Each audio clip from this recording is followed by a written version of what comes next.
Bad Tiki, welcome back to the show. Oh, hello, blood-sucking mosquitoes. I see the one-sided relationship continues. Here I am again, calling in like I do every single week, saving the show, dropping wisdom, boosting ratings, and asking for nothing in return but another wasted Thursday.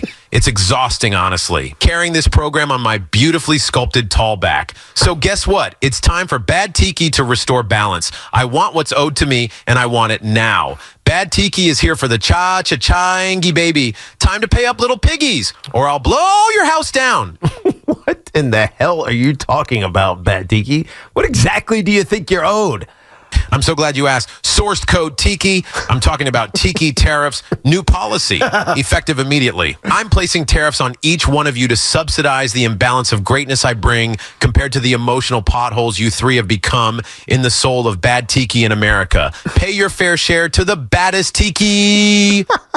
What's a tariff? And also, how does any of this make any... Silence, Girth Brooks. Let's begin. Positive Tommy, you will receive a 34% glaze tariff. Every time you mention Tommy DeVito in a glazing manner, you pay Bad Tiki. You can't help yourself. I'll be so rich.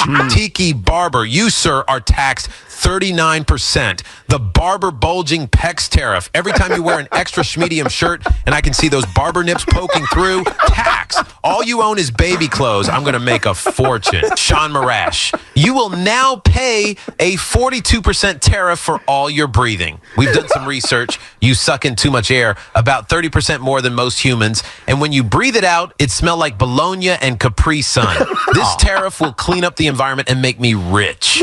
You're welcome, America. USA, USA, USA. And finally, Evan Roberts. Yeah. No tariff. You're off the hook this time. Out of pity, because I already take so much from Mrs. Roberts. Booyah! Got he! Pay the tariffs, you pigs! Okay, Bad Tiki, how about we tariff you back? 100% tariff every time you mention Mrs. Roberts. Oh, wait, guys. It turns out this tariff thing might not be the best idea. I'm pleased to announce I retract all tariffs on the Evan and Tiki show. Congratulations, guys. Bad Tiki is the good guy now. No tariff for anybody. Free market Bad Tiki. Bad Tiki makes the economy boom, chicken bake. Boom! Well, this is great news, Bad Tiki. Wonderful news.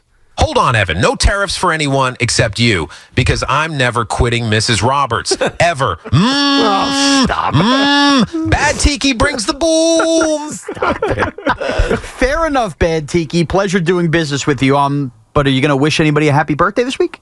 Yes. I've heard we have a birthday boy in the house. Happy birthday to the classic, the prototype, the genesis of all Tikis. On behalf of myself and my over 150,000 Tikis, happy B-Day to our guy, Regular Tiki, first of his name. How old are you now, big guy? I'm 50. I appreciate you, Bad Tiki. I love that. Tell the 150,000 other Tikis that I said thank you as well. I'm 50, dude. You know 50? Like 5050? Oh, no, I'm sorry, 50-year-old Tiki. That's very bad. No Tiki has ever made it that far. We weren't coded past 50 years old. You've entered the post-prime zone, and you're going to start waking up with random heel pain. Soon your hair will start falling out. And worst of all, RIP to little Tiki. I'm not talking about Dwarf Tiki. He'll be fine. I mean, you know, the Tiki torpedo bat. Sorry, bro, that's over now. Happens to the best of us who are really old. Enough, Bad Tiki. What are you trying to do? Scare Tiki? He's the most healthy guy at the radio station. Evan, shut up. Let me finish the eulogy. Tiki Barber, a legend on the field. He lived an amazing 50 years. A man who made the mistake of wasting his golden radio years next to Evan, Sean, and the insufferable positive Tommy. He will never live to see his Hall of Fame induction. But the silver lining is now I, Bad Tiki, can go in his place. I will shake Roger Goodell's clammy little baby hand and accept that gold jacket with my face on the bust. It's better to use my face. I'm not 50, I'm not wrinkled, and I don't have hair coming out of my ears and nose. I will do us justice, Legacy Tiki. We will never forget you. Goodbye, my friend. Oh, no. Who invited Negative Tommy? Stop! Don't listen to him. Yes, Tiki Barber is incredibly old and may not have much time left, but Bad Tiki is lying. We already have a Tiki that is past 50. We call him Old Tiki. He's 362 years old. He's alive. I mean, barely. but alive. And I know this because I'm the one who has to change his orthopedic sandals, set up his bridge games, and refill his fiber shakes. It's horrible. Someone please break me out of this place. If original recipe tiki is old, that means all the tikis will get old. I will have to care for them all. I will have to change their diapers. I will have to brush their perfect teeth. I will have to read them stories of their past glory and remind them they are my special tiki. Tell them old tiki.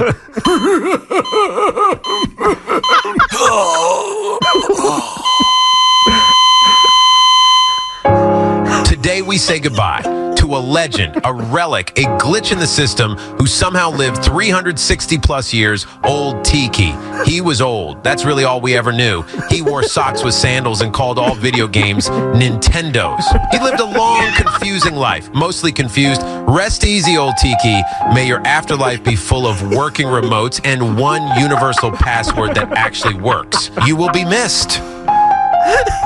Ooh, I'm sorry for your loss, Bad Tiki. I gotta assume this is good news for real Tiki, though, right? Fine, Sean. Cancel the real Tiki funeral. You guys are no fun anyway. I gotta go. I've got a busy afternoon of manipulation ahead of me. I'm rigging the weather to ruin baseball, making the stock market go up and down. And then I have a meeting with Adam Silver. We are cooking up 3 new ways the Knicks can blow a lead to the Celtics. This NBA playoff will be lit, fam. Oh, and happy birthday to Mrs. Roberts. Bad Tiki will be stopping by to collect on those tariffs. Bad Tiki out. Wow. Thank you, Bad Tiki. Wow. Every week I think it gets too weird, and then he's like, I'm going to get weirder. Bad Tiki is a sentient AI-generated being not affiliated with or representative of the real Tiki Barber. The views and opinions expressed by Bad Tiki do not reflect those of Tiki Barber, WFAN, Odyssey, or its advertisers. Tiki Barber is a real person with his own thoughts, beliefs, and opinions, which are entirely separate from those expressed by Bad Tiki. Listeners and viewers are strongly advised to exercise critical thinking and discernment when engaging with the Bad Tiki segment. While you were gone, Sean Morash unleashed a very strong opinion about Jameis Winston. I'm not sure you're very familiar with it, but it happened about a week ago. It caused a hubbubaloo, if you will. Some people liked it. Actually, really, nobody liked it, except for, who did you tell me liked it? The Dan Le Batard show loved it. Okay, the Dan Le Batard show. Other than that, everybody hated it, okay? And I've been waiting because I'm so curious your opinion on the subject. Okay. And this was all about the fact that Jameis Winston released a statement thanking the fans of Cleveland. Okay? He released a beautiful statement. And in the statement... What was he there, a year? He was there for 1 year, and I think he won 3 games in total. I already like where this is going from Tiki. But it was a beautiful, beautiful statement. But the one thing he was really thankful for was one specific game. And that specific game happened to be the game in which he defeated Russell Wilson in the snow. And that is really what set Sean off. Like, he did that on purpose. Of course he did. Oh, boy. Okay, and timeout also to set something up. Yes. The Giants agreed to a deal with Jameis Winston. We're talking about, before the statement was released, a good 3 weeks before this statement. And before Russell Wilson was a Giant.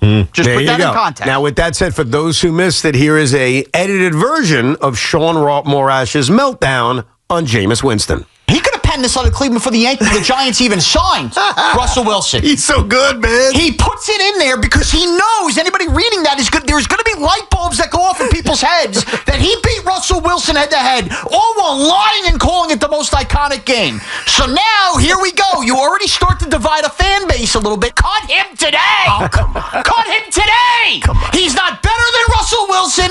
The team should be taking a quarterback in the draft, and Tommy DeVito still exists. Why is he here? He's here to throw interceptions, and God rescue us from pick sixes. I'm glad everybody thinks the Giants can be the Chuckle Hut. I'm tired of being a joke, and Jameis Winston is causing this team to be more of a joke. So, Judge Tiki. Chuckle Hut. I love that. Judge Tiki, do you think Sean was valid in his points, or do you think he's just a loose cannon who should apologize? I think, no, he definitely doesn't need to apologize. That was spot on, man. Wow. I think Wow! I think Jameis Winston, he clearly did this on purpose. It was clearly intended, maybe not maliciously. I don't think it was malicious, though. But I think he did it to get a reaction. And that's Jameis, man. That's who he is. It's who he's always been. He does things, he says things, partly because he believes it, but I think also he wants the reaction. Kudos to me. Exactly right, Jameis. Kudos to you, because you got a reaction out of Sean Moorhash. Well, he certainly did. That's for sure. And also calling it the most iconic snow game of all time, Tiki. I mean, it clearly is not. It was on Amazon Prime, and Al Michaels was half asleep. Here is exactly what he said. Now, I'm not going to read the whole statement again. He's happy, he's grateful, all that, growth, service, it was amazing. Here's the paragraph in question. One moment I'll never forget, beating the Pittsburgh Steelers on Thursday Night Football in what turned out to be the most iconic snow game in NFL history. The energy, the emotion, the unity, we all felt it. That night was Cleveland at its finest. And yes, he beat Russell Wilson that day. That's amazing. So you do believe. What week was that?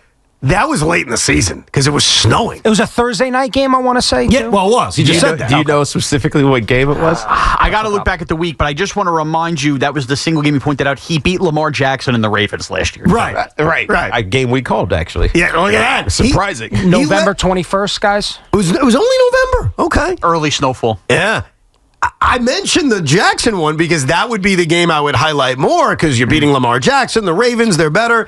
The fact he said Steelers and Russell Wilson, it did kind of feel like there was a purpose to it. And you're co-signing this, T. I'm actually looking for the game now.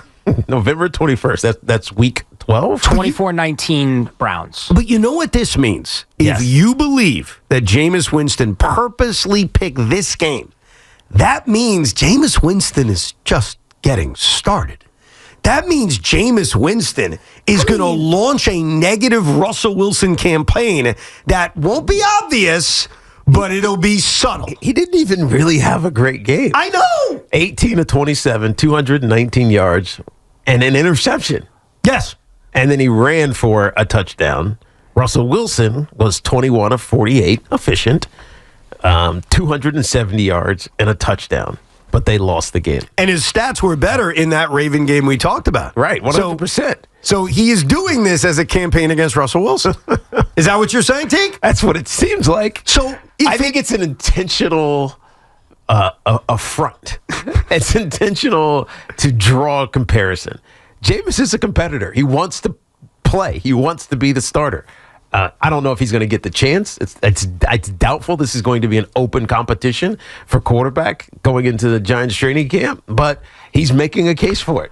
And I can't fault him. I think there are quite a few people who owe Sean Morash an apology because your clickbait over-the-top opinion just got co-signed. Got Tiki to click. By Tiki Barber. Right, I'm watching the game right now. I'm sure you are.